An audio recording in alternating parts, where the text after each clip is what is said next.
Okay, same outfit, same everything. Even though when I looked back at the video, I could see that I have these weird dark shadows under my eyes, I'm still going for it because I have time to video right now. Part 2, going gluten-free. I've explained in part 1 why I went gluten-free and the science behind it, sort of. You know, read the book, don't just listen to me. Do not trust me, read the book. Maybe I've misquoted it, I don't know. Okay, I've told you why we went gluten-free. Now I'm going to tell you how. Back in the 1st of October, we read the book. My husband and I said, we're doing it. My kids are not doing it, but we said, we're doing it. We are doing it. So what did we do? Well, we quit eating anything with gluten in it. You need to look, if you're interested in doing this, you need to look it up, but it's, you know, anything like cookies, cake, any kind of bread, gosh, my mind is blank now, crackers, you know, anything made of wheat. And there was a couple of other grains. I can't remember now, and I don't have my glasses on to tell you. Okay, here's some things that contain gluten. Barley, couscous, farina, gram flour, matzo, rye, spelt, wheat germ. And then there's things that are gluten-free. Rice is gluten-free, corn, buckwheat, arrowroot, soy, potatoes, millet. Anyway, that's the things, that's the main things, but there's gluten in so many other things. So many canned things have gluten. Things that are processed, a lot of those have gluten. So we were like, what do we do? And that's why I say that we're like 95% gluten-free, because we're not like the gluten police. We're not worried about every little drop, because cutting it out as much as we have has made a tremendous difference. So we have a little bit of gluten in our lives, but not like we normally do. Now, what did we do? Well, immediately we thought that we would replace gluten. Get gluten-free bread and gluten-free crackers and gluten-free everything. Well, once we went to Whole Foods and looked at the prices, and I did some research, and most of the stuff tastes terrible, you know what? We just decided, let's don't replace it, so to speak. Let's just go without it. And also, the thing about replacing it is if you buy, you know, potato bread, I guess they make something like that, and a lot of things with rice and a lot of things with corn, in that respect, you're trading the gluten, but you're spiking your blood sugar. And that's very important too. Your blood sugar is very, very important. Every disease in the book runs in my husband's family, diabetes being one of them that I am scared to death for him to get. So that's one of the things I think that really triggered him. Let's don't replace everything. Let's just do without or cut way down. We did find some sesame crackers at Costco that are fantastic.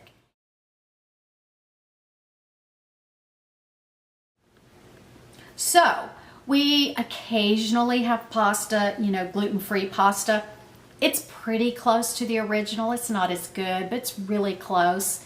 But before we were having pasta at least once a week, and now we're having it maybe every other week or once a month.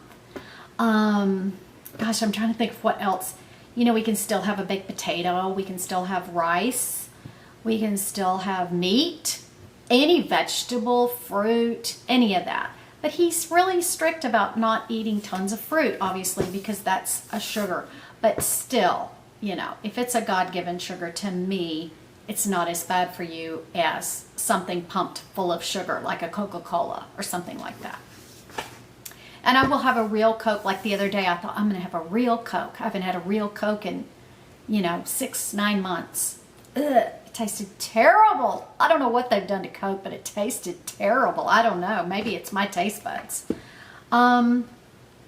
It wasn't nearly as hard to go gluten-free as my husband and I thought it would be. But it's in a lot of things. It's in lunch meat, just a lot of things. But again, you have to do your own research and figure out what you can and cannot eat. But it's not been very hard to do.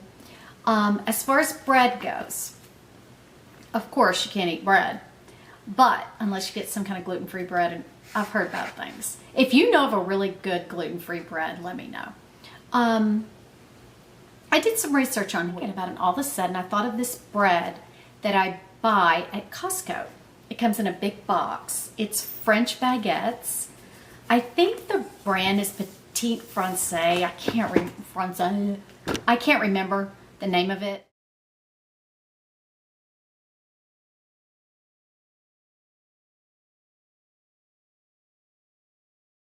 Ask me, but it's definitely at Costco. It's not cheap, but it's baguettes in these individually wrapped. I think there's 2 to a package. Well, I started thinking about that bread. It comes straight from France. It's par baked, which is just barely baked. When you pull it out, it feels a little doughy. And then you finish baking it yourself, and it is fantastic. Well, I started reading on the box, and it said that it has the same, it's made by the same recipe established by law by Napoleon in France. You know, they have laws about their cheese. I think they have laws about their baguettes, how many, yeah. They've made rules about how things are baked and made and to be authentic. Well, I called the company, and I said, okay, the bread recipe in your box is from Napoleon's day. What about your flour? Where does it come from? And has it been genetically altered? And they said it is the exact same wheat that was grown back in Napoleon's day. It has not been touched. It's the same. It's the kind that God sent down to us, or however it got here. You know what I mean? I mean, the wheat's just growing because God made it. And I said, so you have not changed it in any way. Since Napoleon, you've not changed the wheat in any way. And he said, no. So I decided, you know what? If we do want bread once in a while, now we're not going to go crazy on it or we'll be back where we started. If we do want bread once in a while, we are going to have the French bread from France that's made with wheat in France that has not been changed, has not been altered, whatever. So that was very exciting because now I can have bread once in a while if I want it, and I'm not hurting myself. It's like the bread I ate in the 60s when I was a kid, probably. It's not been y'all, this genetically altered stuff is scaring me. It really scares me because that's really changing the chemical molecular structure of food. That's what are we doing? It's like science fiction with our food. Have you seen the movie Soylent Green? If you haven't, you might want to watch it with Charlton Heston from 100 years ago. It'll scare you to think about our food. I'm sure that's not happening, what happens in that movie, but anyway. So that's how we went gluten-free, and my next video is going to be the results. So thanks, bye.